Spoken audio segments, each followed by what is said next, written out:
બોટાદના પરમ ભક્ત ભગાદોશી, હમીર ખાચર, અદા શેઠ વગેરે સહુ ભક્તોના અતિ પ્રેમ ભર્યા આગ્રહથી સંવંત 1875ની સાલમાં જ્યારે મહારાજે બોટાદમાં ભવ્ય ફૂલદોલોત્સવ કર્યો ત્યારે જે સુંદર અંગરખો પહેરી અને મહારાજ સંતો ભક્તો સાથે ખૂબ રંગે રમ્યા તે મહાપ્રસાદીનો અંગરખો હાલ પણ બોટાદ સભા મંડપમાં દર્શન આપે છે અને એ રંગના ડાઘ હાલ પણ અંગરખા પર મોજૂદ છે.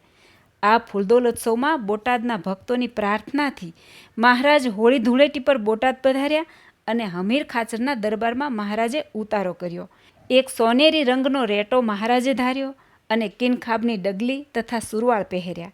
હાથમાં સોનાના કડા પહેર્યા. સફેદ કલરનો એક રૂમાલ હાથમાં રાખ્યો. બંને હાથે બાજુબંધ પહેર્યા અને મહારાજ રોજા ઘોડા ઉપર અસવાર થયા. ગુણવંતો ગરુડ પક્ષી રોજા ઘોડાના દેહે પશુ રૂપે થયો હતો.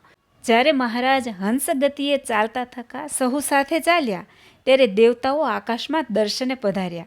સહુ સંતો, ભક્તો, પાર્ષદો અને દેશો દેશથી પધારેલા હરિભક્તો સાથે આખાએ ગામમાં ધામધૂમથી સવારી નીકળી હતી. જ્યારે ચૌટા વચ્ચે અસવારી આવી અત્યારે એ ચૌટાની જગ્યા નાગલ પરના દરવાજા તરીકે ઓળખાય છે. સંતો ભક્તો ગુલાલ ઉડાડે છે એટલે ધરતી અને આકાશ લાલ રંગનું લાગે છે. ઘણા લોકો મહારાજના મીઠડા લે છે. લોકો પરસ્પર વાતો કરે છે કે આંખોથી આ દિવ્ય દર્શન કરી લઈએ. આ પ્રભુ તો અક્ષરધામના વાસી છે. આ દ્રશ્ય ફરી ક્યારે જોવા મળે.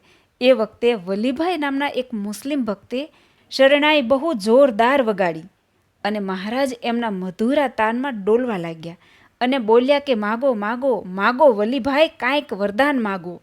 વલીભાઈ હાથ જોડીને કહે, પ્રભુ તમારી કૃપાથી હું બહુ સુખી છું. મારે કોઈ માયિક વસ્તુ જોઈતી નથી. બહુ આગ્રહ મહારાજે કર્યો પણ કાંઈ ન માગ્યું.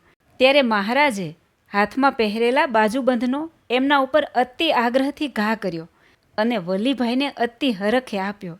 ને એ વખતે મહારાજ બધાના મનના સંકલ્પો કહેવા લાગ્યા.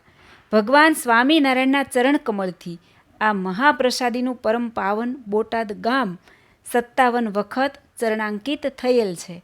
જય શ્રી સ્વામિનારાયણ.